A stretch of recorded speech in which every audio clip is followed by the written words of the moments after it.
Hi, here we are in the Gigglepin winch workshops once again. Today it's 8274 single motor top housings. Fantastic bit of kit, but they do have one Achilles heel. On the centre gear that's mounted in here, they have two bearings, and the bearings are a problem. What happens with these bearings is the one on this end here actually walks its way up the shaft as it's completely unsupported. This causes the gear to become loose and wobbly, and if we look at the teeth on this one, you'll see that there's a considerable amount of damage. In fact, this one is actually badly cracked up this inner gear as well, and this can result in failures like this, and we see this more often than you might realise. But there is a cure. In fact, we came out with a cure right back in 2011, and we did a bronze bush kit that completely does away with the original bearings and sorts that out. But there's news. We've also come out with a new kit now, which actually replaces these bearings with more bearings. But these are bearings that won't fail. These are bearings that are supported, and they're even better than the bronze bush kit. Let's check them out. So here we go. These are our new bearings that we're supplying at Gigglepin, and they're lovely bits of kit, really nice quality. But the difference with them is that we also then add these little carbon fibre spacers that go between the bearings so the bearings can't walk up and down the shaft. But we've got another new bit of kit as well.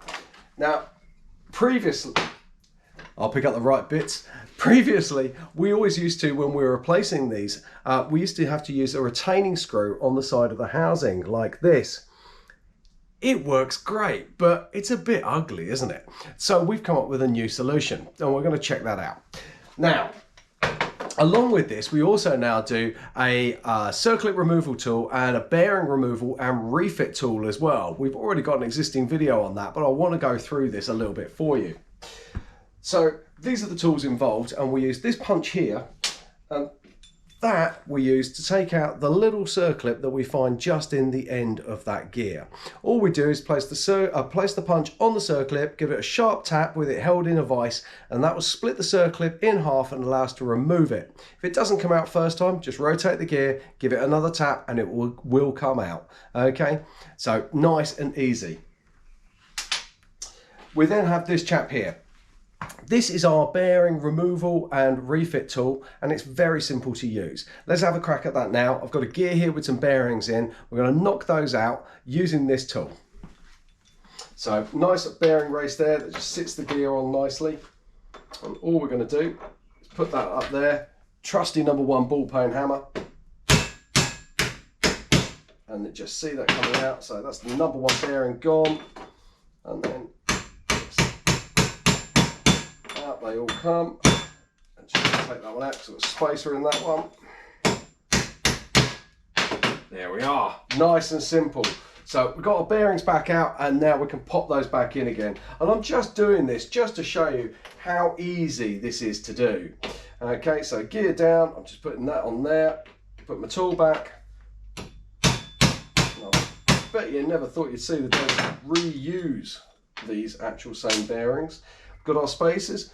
Now we use two different spacers. If we're using the later 827450 type gear, which is the longer gear like this, these are 50mm long, you will need both of these spacers. If you've got the earlier shorter, which is 43.5mm long, you will only need the larger spacer, leave the small one out.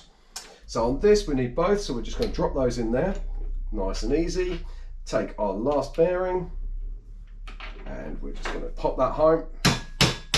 The tool makes it so easy to do, it's ridiculous.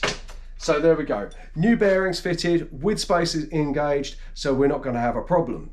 Now this is the cool bit. This is the bit I've been looking forward to showing you.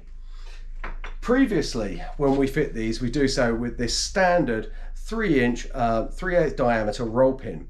Now they have a closed end on them, and there's not much you can do, so we have to put a self tapper into the casing or drill and tap. However, we've had these ones made with an M5 thread in the end, so it means that we don't have to have that extra extra fixing. We can do it all on this bar.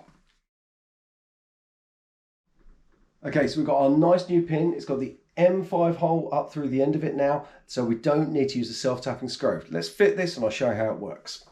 So what we're going to do is we're going to take the threaded end, and that's going to go into our nice top housing. We're then going to take our spacer washer, going to fit that. I'll just turn that, you can see. Just a little bit of care here. Just got to push that through. It's going through nice and easy. Okay, I've just got the gear going into place now. Gentle tap. There we are. Now, if I spin that round, you can see our threaded rod sitting there. So we can take our M5 cap head bolt, just screws onto there like so. And we just give that a quick tighten up.